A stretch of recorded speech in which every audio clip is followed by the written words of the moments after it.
Assalamualaikum warahmatullahi wabarakatuh. Nama saya Rifki. Saya ingin mempresentasikan UAS Mekanika Tanah 1. Untuk yang soal pertama, yang A, jelaskan alasan-alasan yang mendasari perlunya dilakukan pemadatan tanah, serta hubungan antara hasil pengujian laboratorium dengan pelaksanaan pemadatan di lapangan. Jelaskan tahap-tahap. Untuk yang B, jelaskan tahap-tahap pengujian pemadatan tanah di lab dan bagaimana kita harus menentukan jenis pengujian di laboratorium dari berbagai jenis yang ada. Yang C, jelaskan pelaksanaan pemadatan di lapangan, pemilihan alat-alatnya, faktor-faktor yang mempengaruhi hasil pemadatan, serta hasil pengujian untuk pengecekan hasil pemadatan di lapangan. Untuk yang D, pada suatu proyek pembuatan jalan akan dilakukan pemadatan tanah yang akan dipadatkan mempunyai nilai GS sama dengan 2,7. Untuk mendapatkan pemadatan maksimal telah dilakukan uji kepadatan modified proctor di lab yang hasilnya sebagai berikut. Ini adalah tabelnya. Untuk berat moid sama dengan 4,072 gram. Untuk diameternya 152 mm. Untuk volume moid 950 mm. Untuk pertanyaan D yang pertama, gambar kurva kepadatan dan carilah berat volume kering maksimum serta kadar air optimum tanah yang diuji.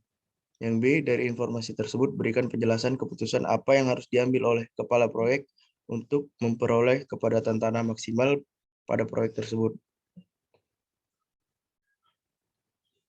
Untuk soal yang pertama, jawabannya, pada pembuatan timbunan tanah untuk jalan raya, dam tanah, dan banyak struktur lainnya, tanah yang renggang haruslah dipadatkan untuk meningkatkan daya tampung, daya dukung pondasi. Yang pertama mengurangi besarnya penurunan tanah yang tidak diinginkan. Yang kedua, meningkatkan keamanan, meningkatkan kemantapan lereng timbunan. Terus pada proses pemadatan tanah, kita melakukan pengujian di lab dan di lapangan. Tingkat pemadatan tanah itu sendiri diukur dari berat volume kering tanah yang dipadatkan dan pengujian lab seperti uji proctor standar. Kita mendapatkan kadar air optimum yang diperlukan agar tanah mencapai tingkat kepadatan yang sempurna di lapangan. Pengujian di lapangan dilakukan untuk mengetahui apakah pemadatan tanah sudah sesuai dengan pengujian lab yang kita lakukan.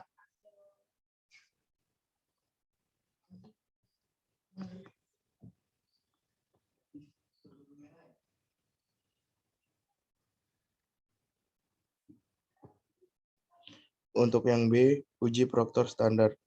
Yang pertama, tanah dipadatkan dalam sebuah catatan silinder volume. Yang kedua, diameter cetakan 4 in. Yang ketiga, selama percobaan lab, cetakan diklaim pada sebelah plat dasar di atasnya perpanjangan juga berbentuk silinder.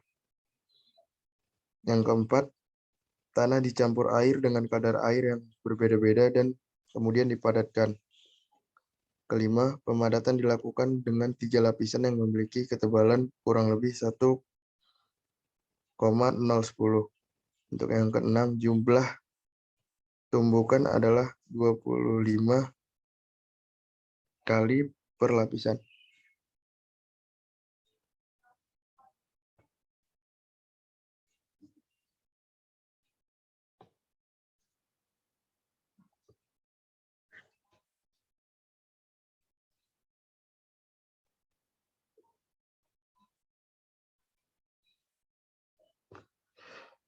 Terus untuk menentukan jenis pengujian yang dilakukan di lab, tergantung pada alat yang tersedia di lab dan data yang diinginkan serta kondisi di lapangan agar pengujian di lab dapat mewakili kondisi lapangan.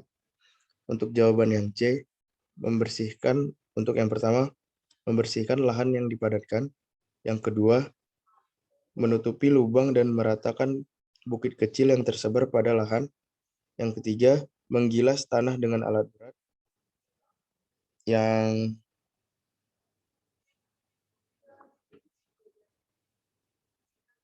Yang keempat, menambahkan air ke tanah agar mencapai kadar air optimumnya. Yang kelima, menggilas kembali tanah agar kepadatan sempurna. Untuk yang D, bisa dilihat tabel dari sampel-sampel tersebut dan graf dan kurvanya.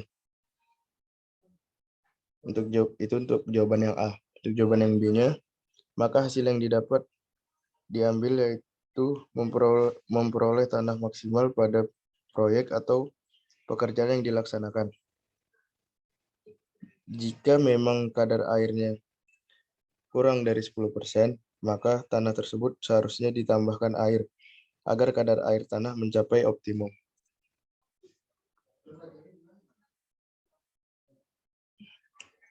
Ini ya, selanjutnya adalah soal kedua. Suatu profil tanah terdiri dari sand setebal 4 meter atau rho sama dengan 1,9 T per meter kubik ya, dikali rho sat sama dengan 2 T per meter kubik.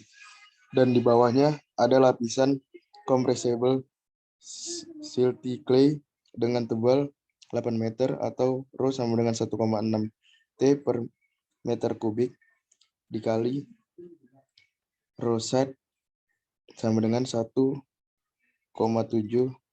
T per meter kubik.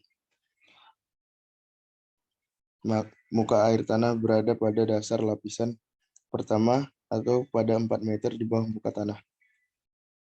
Untuk pertanyaan yang A, hitung tegangan total, air pori, dan efektif pada titik dasar lapisan compressible silty clay dan gambarkan diagram tegangannya.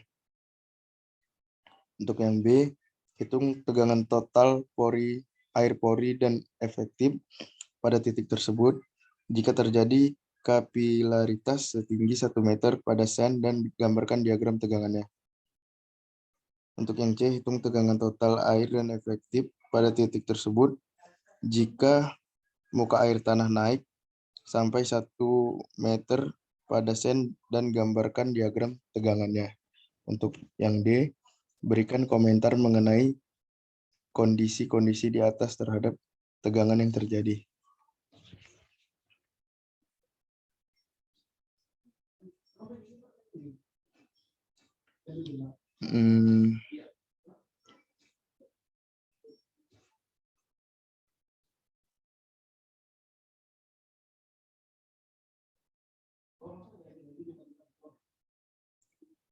Untuk jawaban yang A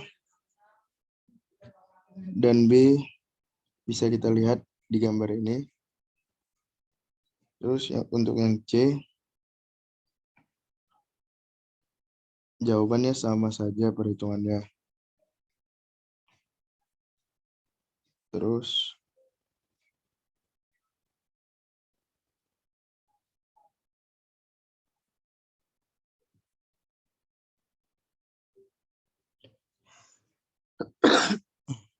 untuk yang D,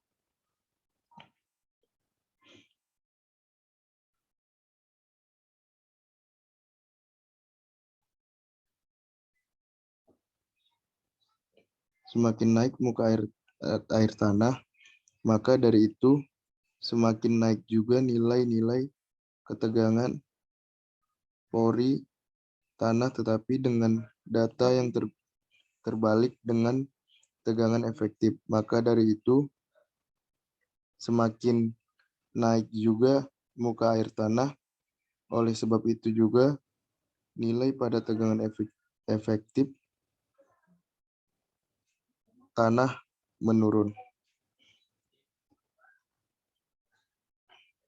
Untuk soal yang ketiga, Potongan bendungan ditunjukkan pada gambar di bawah ini dengan koefisien permeabilitas tanah sebesar 3 kali 10 min 7 meter per detik. Gambarkan jaringan aliran untuk rembesan di bawah suatu struktur seperti di bawah. Untuk yang B, gambar diagram gaya angkat atau uplift pada dasar struktur. Untuk jawaban yang A,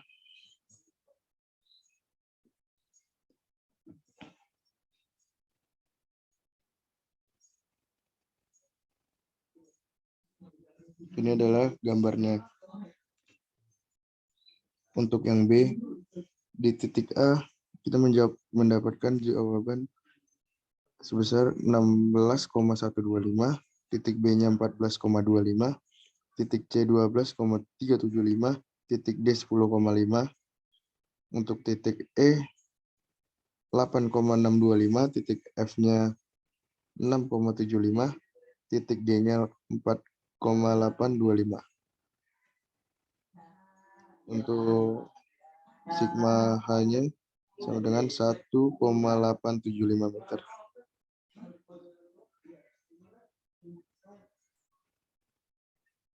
Dan ini adalah gambar dari diagram uplift-nya. Terima kasih. Sekian dari presentasi saya. Bila ada kekurangan, saya mohon maaf. Wabillahi taufiq wal hidayah. Wassalamualaikum warahmatullahi wabarakatuh.